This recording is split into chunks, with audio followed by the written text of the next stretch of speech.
krijg ik wel een dag aan. Vooral, zelfs op die boten.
Enjoy. So lovely people again. Over here we have Jeroen. My name is Floris. For non-Dutch, Flo works as well. Perhaps a bit more about myself. I'm a history major here at the university. Since Corona, I started to do another master because what else would you do, right? So I'm now specialized in urban history and in Amsterdam actually. So if you have any questions, together we both know enormous amounts of information. Jeroen actually lived for quite a few decades in the red light districts of Amsterdam. So he has the juicy stories, I have the historical stories. Please do not hesitate to ask, alright? Please do ask because it makes it much more fun for us to talk about the things you want to know, alright? Other than that, if you want another drink, feel free to interrupt us, we talk quite a lot. So please, no worries, do it at home. If it starts to feel like a history lesson, say so as well, right? Just flow, shut up. No worries. Wir haben noch einige Deutsches an Bord, ich spreche auch noch nicht in Deutsch. Wenn ich etwas erklären soll, ist das kein Problem, aber frag mir. Ja? Sure. Yeah, this is church, the Dog, it's called. All the way in the top, you have the golden dog. Kind of nice. In this part of the canal we're sailing through now, we see some special houseboats. You might have seen a few already, but over there we have something we call the submarine with a weird window. And the one over here in the back was put in a few years ago without any plumbing, doesn't have a toilet or whatever inside. So we started to call that one the Kardashian. Because it has beautiful curves, but nothing inside. Let's see, that's a Kardashian. And over there we have the oldest still existing houseboat even. The one that looks like it. Has been laying here for over 120 years already.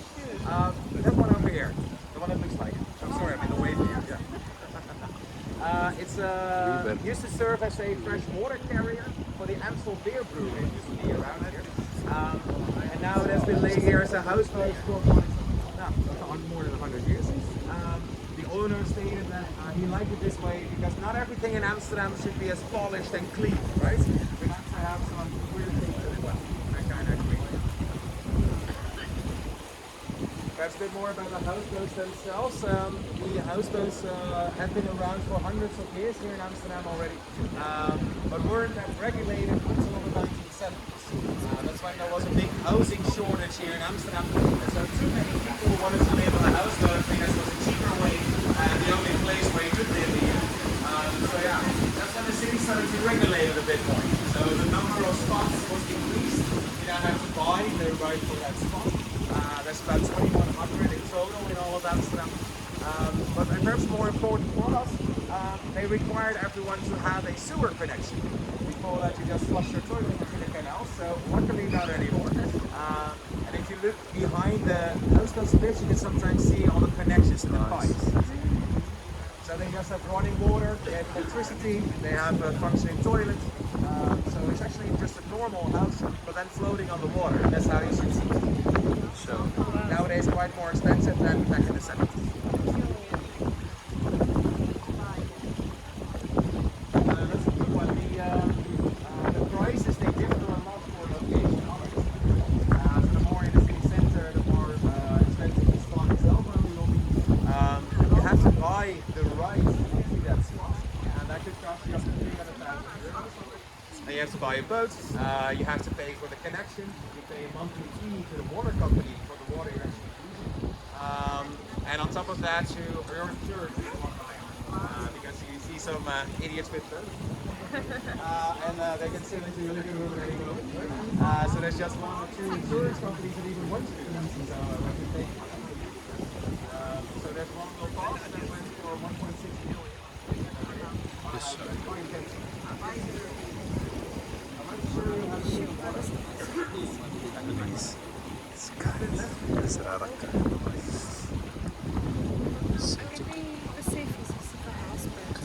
Still not bad, right?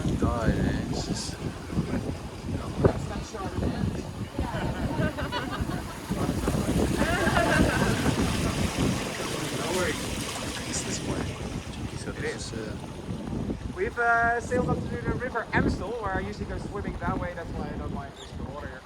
You get it in anyway, right?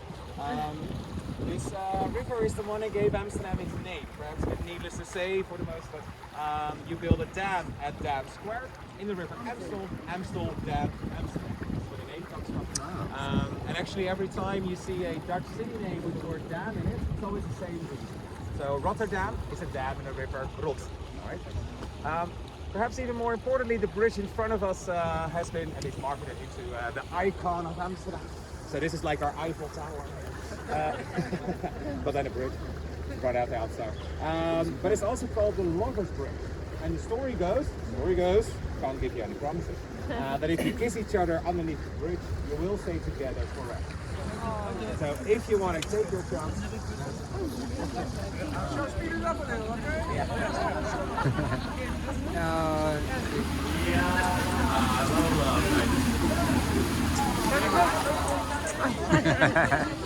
Dat is wel leuk.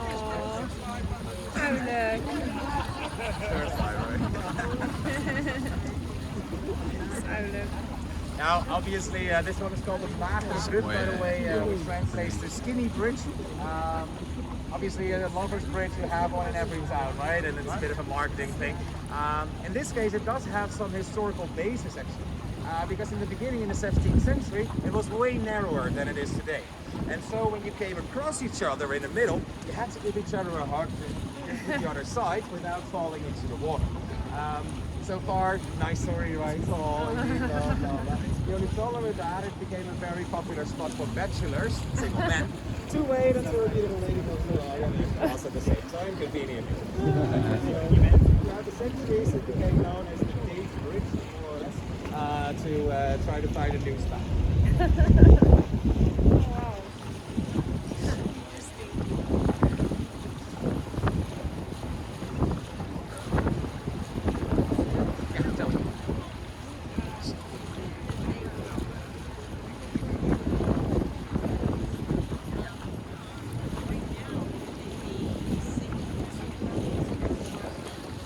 Good one. It differs a bit on which canal you are. So the Prince Canal we were just sailing on was really a working canal, so like working class, like upper middle class who used to live there. And how they were constructed is one single family home. Yeah. Nowadays they can be subdivided, of course. That happens quite a lot in this area mainly, but on the Prince Canal it's mainly still single family homes because they're quite narrow as well. So for like a regular house, you would have the same amount of space. Yeah, and but it differs. Like here, you're more into the city center, so here you can make more money and stuff like that. Different. Yeah. Sure. So, we were so cool the entire day. We were like, oh, the sun should be out.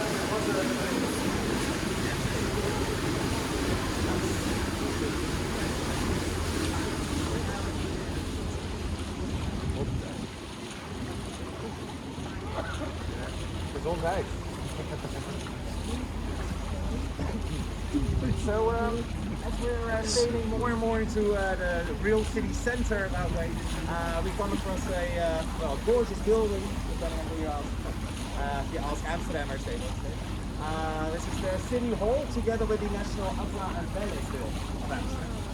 Now, why do you have such a monstrosity from the 80s in your town? Well, if you're, for example, from London or any other major city, the 80s were harsh in a lot of cities, Amsterdam no exception. But in this case, also a bit of a darker part of our history. This used to be part of the Jewish neighborhood here. During the Second World War, and especially in the last phase of the war, which we call the Hunger Winter of 1944-45, this area was almost abandoned because most of the original residents were already sent off to camps, of course, near the east end of Germany, to Poland. And so a lot of people took to these houses to take out the inner wooden frames of the buildings, to have something to at least lit a fire out of to keep warm, right? Yes. And that's why you see so many newer architecture here in this area. Also the reason why you could just wipe out an entire section, because no one owned these buildings. A lot of these buildings were simply crashing down already after the war, and not a lot of money left to restore everything here. So that's why we have that building over here. One positive